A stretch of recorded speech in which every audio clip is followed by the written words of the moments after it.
Hello friends, welcome back the online exam study CTET जनवरी 2024 के लिए Hindi pedagogy के previous year questions.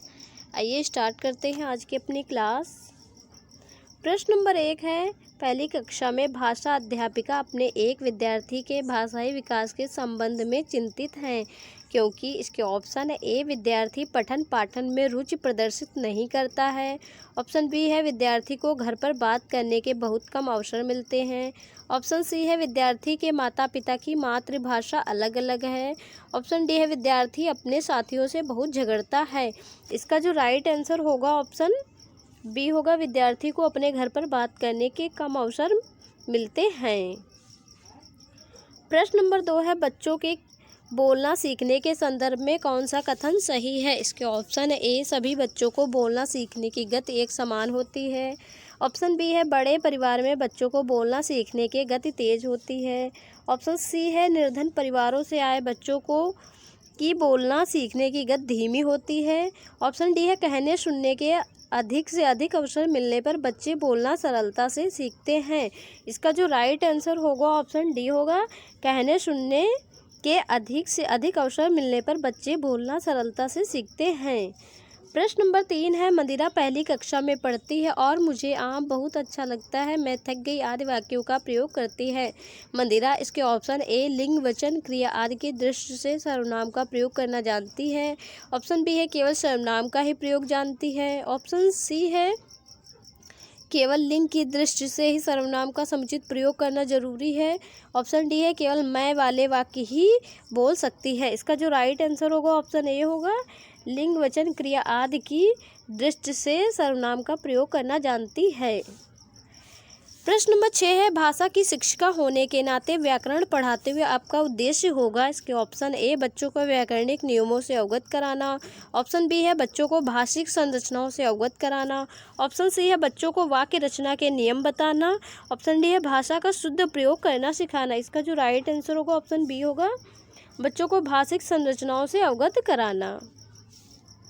प्रश्न number 5 है, 5वीं कक्षा की अध्यापिका छात्रों को व्याकरण पढ़ाने के लिए प्रसिद्ध लेखकों की पुस्तकें पढ़ाती है, वह व्याकरण पढ़ाने के लिए किस विधि का प्रयोग कर रही है। इसके ऑप्शन ए, आगमन विधि, बी भाषा संसर्ग विधि, ऑप्शन सी है समवाय विधि, ऑप्शन डी है सह संबंध विधि। इसका जो राइट आंसर होगा ऑप्शन बी होगा, भाषा संसर्ग विधि।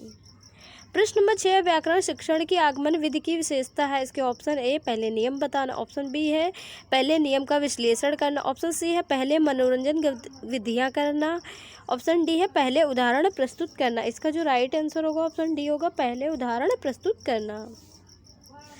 प्रश्न नंबर 7 है, बहुभाषिकता। इसके ऑप्शन ए, भाषा नीति बनाने में बहुत बड़ी बाधा है। ऑप्शन बी है, बच्चों की अस्मिता का निर्माण करती है। ऑप्शन सी है, भाषा की कक्षा में अनेक प्रकार की समस्याएं उत्पन्न करती हैं। ऑप्शन डी, एक अत्यंत जटिल चुनौती जिसका समाधान संभव नहीं है। इसका जो राइट आंसर होगा ऑप्शन बी होगा, बच्चों की अस्मिता का निर्माण करती हैं।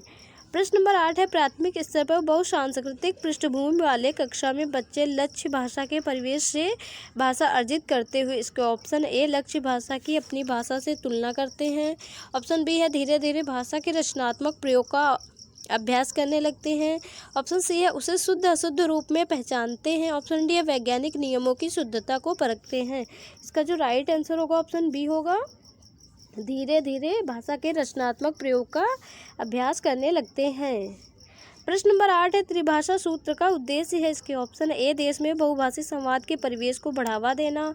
ऑप्शन बी है, भिन्न संस्कृत से परिचित करवाना। ऑप्शन सी है, विदेशी भाषा से परिचित कराना। ऑप्शन डी, उपरोक्त सभी। इसका जो राइट आंसर होगा ऑप्शन डी होगा, उपरोक्त सभी। प्रश्न नंबर 10 है, बहुभाषिक कक्षा में समस्या है। इसके ऑप्शन ए, शिक्षक संबंधी। ऑप्शन बी है, छात्र संबंधी। ऑप्शन सी है, भाषा संबंधी। ऑप्शन डी है, उपरोक्त सभी। इसका जो राइट आंसर होगा ऑप्शन डी होगा, उपरोक्त सभी। प्रश्न नंबर 11, एक भाषा शिक्षक के रूप में सबसे बड़ी चुनौती है। इसके ऑप्शन ए, बहुभाषिक कक्षा में शिक्षक के लिए उचित रणनीतियां तय करना। ऑप्शन बी है, बच्चों को भाषा सीखने के महत्व से परिचित कराना। ऑप्शन सी है, बच्चों की भाषा को संचार के साधनों के प्रभाव से मुक्त रखना। ऑप्शन डी है, भाषा संसाधनों का अभाव है। इसका जो राइट आंसर होगा ऑप्शन ए होगा, बहुभाषिक कक्षा में शिक्षक के लिए उचित रणनीतियाँ तय करना। प्रश्न नंबर 12 है, हिंदी की कक्षा में प्रायः हिंदीतर भाषी बच्चे हिंदी सीखने में अनेक कठिनाइयों का सामना करते हैं क्योंकि। इसके ऑप्शन ए, प्रायः हिंदी और उनकी मातृभाषा की संरचना में अंतर होता है। ऑप्शन बी है, वे मन लगाकर हिंदी नहीं सीखते। ऑप्शन सी है, हिंदी सीखने के प्रति उनमें अरुचि होती है। ऑप्शन डी, हिंदी बहुत कठिन भाषा है। इसके ऑप्शन है ए, इसका जो राइट आंसर होगा ऑप्शन ए होगा, प्रायः हिंदी और उनकी मातृभाषा की संरचना में अंतर होता है। प्रश्न नंबर 13 है, एक से अधिक भाषाओं का प्रयोग। इसके ऑप्शन ए, किसी भी एक भाषा में निपुणता में बाधक है। ऑप्शन बी है, कक्षाई जटिलताओं को बढ़ाता है। ऑप्शन सी है, शिक्षकों के लिए गहन समस्या है। ऑप्शन डी है, संज्ञानात्मक विकास में सहायक है। इसका जो राइट आंसर होगा ऑप्शन डी होगा, संज्ञानात्मक विकास में सहायक है। प्रश्न नंबर 14 है, घर की भाषा और विद्यालय में पढ़ाई जाने वाली भाषा। इसके ऑप्शन ए, सदैव टकराहट से गुजरती है। ऑप्शन बी है, सदैव समान होती है। ऑप्शन सी है, समान हो सकती है। ऑप्शन डी है, सदैव अलग होती है। इसका जो राइट आंसर होगा ऑप्शन सी होगा, समान हो सकती है। प्रश्न नंबर 15 है, बच्चे प्रारंभ से ही। इसके ऑप्शन है ए, भाषा एक भाषिक होते हैं। ऑप्शन बी है, द्विभाषिक होते हैं। ऑप्शन सी है, बहुभाषिक होते हैं। ऑप्शन डी है, भाषा में कमजोर होते हैं। इसका जो राइट आंसर होगा ऑप्शन सी होगा, बहुभाषिक होते हैं। प्रश्न नंबर 16, कहानी, कविता और गीतों और नाटकों के माध्यम से बच्चे। इसके ऑप्शन ए, केवल मूल्यों का अर्जन करते हैं। ऑप्शन बी है, केवल अपनी तर्क शक्ति का विकास करते हैं। ऑप्शन सी, अपनी सांस्कृतिक धरोहर से जुड़ते हैं। ऑप्शन डी है, केवल मनोरंजन प्राप्त करते हैं। इसका जो राइट आंसर होगा ऑप्शन सी होगा, अपनी सांस्कृतिक धरोहर से जुड़ते हैं। प्रश्न नंबर 17, प्राथमिक स्तर पर बच्चों की घर की भाषा को अपनी कक्षा में स्थान देना जरूरी है क्योंकि घर की भाषा। इसके ऑप्शन ए, सरल होती है। ऑप्शन बी है, बच्चों ने अभी पूर्णतया अभी नहीं सीखी है। ऑप्शन सी, बच्चों की भाषाई पूंजी है। ऑप्शन डी है, मानव स्वरूप के लिए होती है। इसका जो राइट आंसर होगा ऑप्शन सी होगा, बच्चों की भाषाई पूंजी होती है।